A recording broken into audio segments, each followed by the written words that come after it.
What's going on, guys? This is Bioman, Dr. Rob, and today we're going to talk about craniofacial regeneration, a subsection of bone tissue engineering where we're focusing on healing parts of the human facial bone structures. So just like we discussed with bone tissue engineering, craniofacial tissue engineering has very similar principles. As we mentioned, we're healing bone, except we're healing bone with complex shape and anatomy. And what makes this challenge unique is that we're having to construct things that are very geometrically precise. So as tooth engineers that use technologies like 3D printing, in this space of craniofacial engineering, the use of additive manufacturing can become a great tool to leverage when it comes to bone healing. So Rob, do you want to talk about some basics in terms of what people have done as standard of care for craniofacial healing and what has led the field to go to additive manufacturing? Well, I think the two fields in dentistry that really utilizes the principles of like tissue engineering is periodontics in dentistry and oral maxillofacial surgery. Absolutely. All other fields are generally looking into restoration. Like prosthetics is basically utilizing prosthetics to replace one or all your teeth. Right. I'd say endodontics is basically trying to save a tooth structure, like working on a tooth structure by basically putting stuff in the root after extracting all the nerves and tissue of pulp tissue out. So, but again, periodontics, they started with the concept of trying to work with the periodontal tissue, meaning gum tissue. Gum and bone, right? Gum and bone, but they started back several decades of doing contouring bone, right, in a concept called like crown lengthening, gum grafting, connective tissue grafts, right. And then with the advent of implants, they started to get into the concept of really building up bone, right, to get replacement teeth back in the form of dental implants. Right. So guided bone regeneration. So that's the concept of packing bone from other sources and putting a membrane barrier, generally collagen based, after you pack bone from another source, that being either an allograft, which is a bone from another human source, generally cadavers, or xenografts, bovine, porcine, so pigs, cows, the gold standard would be autologous grafts. So that's sourced from your own body, but there's only limited areas where you can source that. Right. So I think currently the predominant source of bone is cadaver bone, right, allografts. And just to interject, a lot of the fields that Dr. Rob is referring to are still within the tooth. In the field of craniofacial engineering, we're really referring to the guys in the OMF field, or oral maxillofacial area specialty, which essentially, as opposed to just looking at the tooth structures, we're actually mainly looking at craniofacial or bone structures. So I guess you sort of touched upon the specialties and the ways that dentists are, specialized in healing different parts of the tooth. But when we're talking about oral maxillofacial surgeons and looking at ways of treating the craniofacial structures, what do people really do in that side of things? As tooth engineers, both of us sort of know that, we have the enamel, dentin, and pulp that we're really seeking to find better strategies to heal. But that specialty where, people are trying to, heal traumatic bone injuries from the face from severe trauma or, accidents and war, what treatments are sort of out there for patients like that right now? Right. So the important thing in the OMFS, oral maxillofacial surgery field, in terms of regenerating jaw structures, I think predominantly that the source of bone, if it's a huge segment, like let's say half your jaw, they source it from your own body. Pretty much primarily like a fibula graft, so from your leg. They take it and they're able to harvest that and then implant it during the same surgical procedure. Super extensive. You have a donor site on your body, so it's painful for you. And also, you're taking away part of your tissue from one body, putting it in another to try to get to a somewhat new normal. And that's not regeneration. That's just basically reconstruction, utilizing what you have, what you were born with. Transfer your traumatic injury from one site that was originally injured, and now you have another area essentially that's now traumatically injured to compensate. Right. So in terms of it's a reality. It's that's a good way to summarize it. But the idea of craniofacial tissue regeneration is to see if we can source all those that's main donor tissue from outside your body. So utilization of different type of scaffolds, materials, biomaterials, stem cells. Are we able to putting all in one construct and put it in your jaw?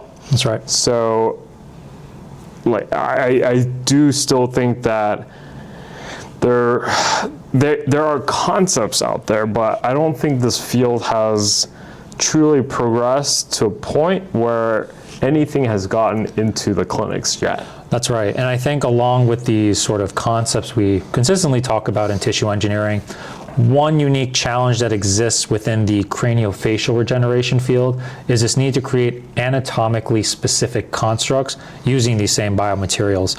So when we talk about biomaterials, we're talking about things that are pretty much difficult to shape using conventional manufacturing strategies. So we're talking about pretty scarce materials that we need to contour around the area of a complex geometry of the jaw.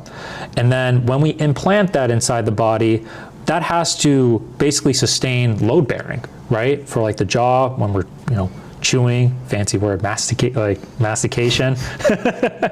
Yeah, doctors love using fancy words. These materials need to sustain that sort of load bearing to actually facilitate the regeneration at that area. So if we have like a large defect along our jaw and we want to put a biomaterial that has, say, mechanical properties that are slightly weaker, but have the potency to activate cells to remodel that area, we still need that area to be functional, right? The converse, where we use materials that are too hard, well, cells don't really respond to materials that are really hard, like your metals or, conventional implant materials, because they're just essentially prosthetics. So if we want to naturally regenerate the craniofacial area, we have to sort of compromise and find this perfect medium where we find both a material that allows the cells in the body to respond and regenerate, but it's also hard enough that we can not only manufacture it to that shape at that site, but also biologically active enough where we can produce new jaw tissue.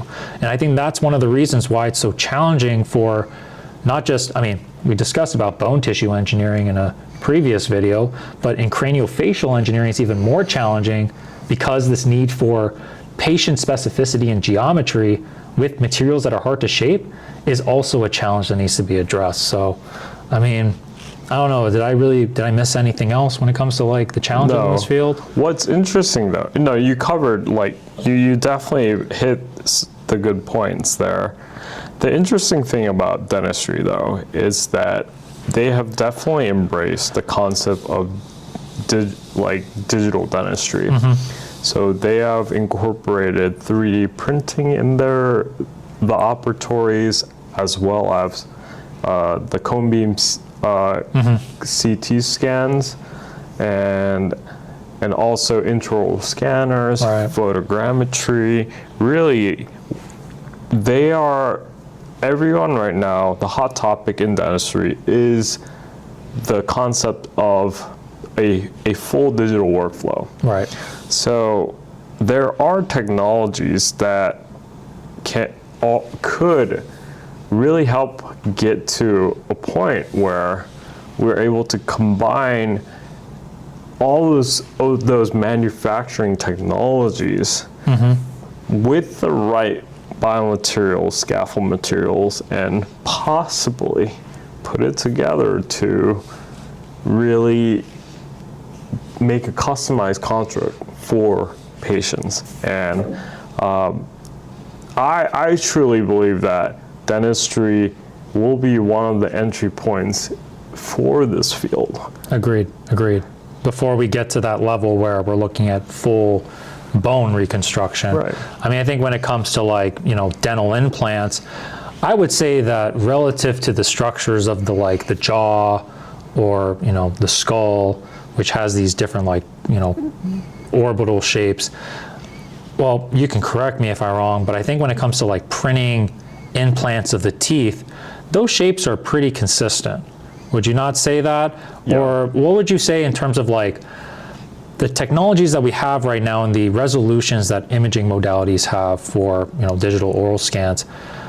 And I guess this also brings up another larger question. How important is it for us to reach certain feature resolutions for us to develop implants that are actually suitable for patients? What I'm essentially asking is, there can be micron features in the jaw, but do we really need to capture all of those when it comes to creating a prosthetic that's regenerative and going to remodel itself when it comes to fabricating this structure and putting it in the body? I think getting to possibly a micron scale, yes, nanoscale, no. Okay. Why I say that is because remodeling will happen after you implant certain constructs. Right. So as long as you get to the approximate size with a plus minus range in the micron range. Sure. I do think that the body will take over and could eventually replace your tissue as it remodels and incorporates that scaffold into the body. So I guess really the take home is we have really good abilities to create highly resolved digital scans of objects, and our printing technologies can print at very small scales. Yeah. But the reality is, whether it's in dental implants or craniofacial defect reconstructions of implants, we don't need very small features to actually implant in the body, because the body itself is going to respond to something that's at sufficient geometry to remodel and create those features smaller than the print itself. Yeah, it's very standard. There's a protocol workflow of extracting a 3D model from a CBCT scan. Right. Is segmenting the scan based on, I guess, if I'm getting very specific, like the Hounsfield unit, you're able to set a range and really extract that file and generate the STL file to an accuracy within a micron range. And that's really all you need, essentially, because we're not looking at basically fabricating nanostructures that the body itself can recreate.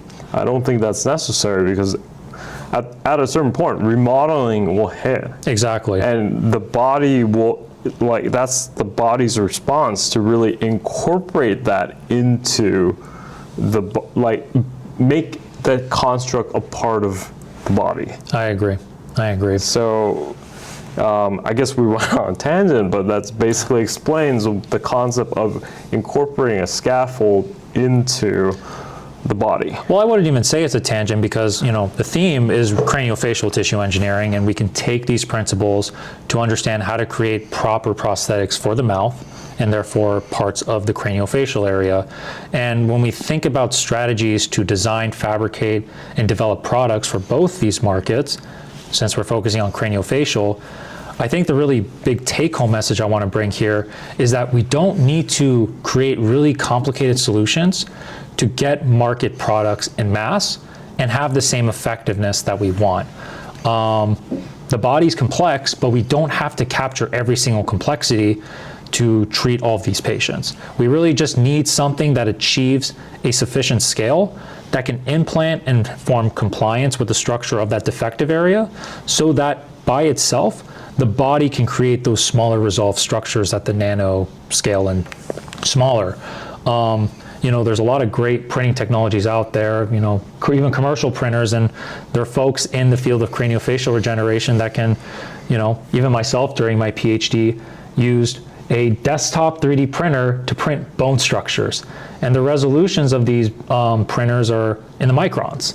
But in those kind of techniques of using commercial hardware printers, we can put bone material in there and show robust bone healing. We have technologies out there that people can use commercially and can do amazing stuff in regenerating the body. So I think really the whole conversation I'm bringing up here is that just because the solution's complex, it doesn't mean it's necessarily needed or it's going to solve all the challenges in healthcare in our tissue engineering space, let alone even the dental space. I mean, when we think about the dental workflow, yes, we have great ways to image at very high resolutions, but the thing that we're printing at the end of the day isn't actually necessary to capture all those super small resolutions to put in the body and still perform robust healing. Would you not say that? Yeah. No, I understand your point. So I think one of the things, though, is there are people out there that are purists. Right. So what I mean by that is the layer of enamel versus dentin versus bone, right? Since we're talking about craniofacial, is basically they want it. Everything's got to be developed outside the lab perfectly to the structure of the body. Right. Yeah. So ideally, that would be the way to go. Right. But anytime a tissue engineering construct is introduced to a body, there will be remodeling. Oh yeah. So the introduction of the body, of a construct to a body basically performs a check. Yes. To a certain point, and incorporates it through this remodeling process. Wound healing concepts apply. So, even if you construct enamel, dentin, pulp, or bone to the exact specifications and architecture and composition of just say it down to even the atomic scale. Some people want us to print stuff at the atomic scale, which is just absolutely crazy. Your body will, when it's introduced, has a tendency to just check it. Yeah. As of right now, right? That's as where tissue engineering is just once you open up a defect site, this is what happens. So the thing's going to remodel into the shape of your original tissue, as long as, I guess the whole take home here is we don't need as much high feature resolution in the constructs as sometimes I believe the field tries to achieve by creating such advanced hardware to, get the nano features of the hierarchical structures of bones like osteon. I don't think those are necessary so long as the macro features can have some structural support for the body to form into these smaller features. And I think is kind of the take-home message that at least right now the field's going, and we talk sort of more of a commercial product strategy. It wouldn't be feasible to go in that direction. Now, will I say it's not a bad idea to find ways to print at the nanoscales for bone tissue engineering? I still think that would be amazing. But to do this feasibly at scale and to work robustly across many patients and to devise a strategy to print such small features for all of these patients, I mean, we're not there yet. I mean, maybe by the time we're dead, or who knows, maybe someone smart enough out there is going to figure that out. But, when it comes to building products, advancing this field, and knowing what we know in terms of the ability for these products to heal the body, you don't really need to go that deep when it comes to specificity of geometry. If I could qualify that statement is, it depends on the tissue type. Of course, yeah. Bone, I think there's more room for, like, margin for error, variability, right? We don't have to approach it with that type of specificity. Right. Craniofacial, we don't have to do that. But when we're talking about like hard tissue, oh yeah, like we do need to really get more granular. Of course, because we're talking now electrical conduction, we're talking about the ability for cells to organize and form an organized muscle contraction. With bone, as stated in our last video, it is a very dynamic tissue, but we want the function of the bone to work at the end of the day, which is to be a healed structure that sustains load bearing. And that load bearing structure can also be able to remodel itself. And so that is more of something that we want to look on a macro scale, not something like in the heart where, the conduction is predicated by the organization of cardiomyocytes that can organize a pattern of electrical conduction and therefore muscle contraction. So in those cases, to your point, I do agree that you really have to look very granular, very micro. You need to fabricate muscle structures where cardiomyocytes are aligned in a direction that electrical conduction can pattern in that way. So I'm with you there. Yeah. We threw a lot at you guys, Tooth Engineers fam, so I think we will call it here for today. Again, there's so much to talk about, so much to consider. Absolutely. Trying to introduce a nugget or 3 during these videos. Today was 5 though, I mean, I'm telling you. Yeah, but again, if you want a little more succinct clarity regarding craniofacial and regeneration, we can get back to it in another video. But yeah, I mean, if you also have questions about specific topics in this craniofacial, tooth engineering, whatever, happy to explore it. We're just trying to share our thoughts on it, whether we're right or wrong. So, and definitely hit us up with questions if you have any. Don't forget to like, comment, and subscribe. Always happy to provide more detail on any of the topics we discuss. But until then, we'll be continuing to talk about these topics that bring interest to you all. But until then, this is Bioman, Dr. Rob, and we'll see you next time.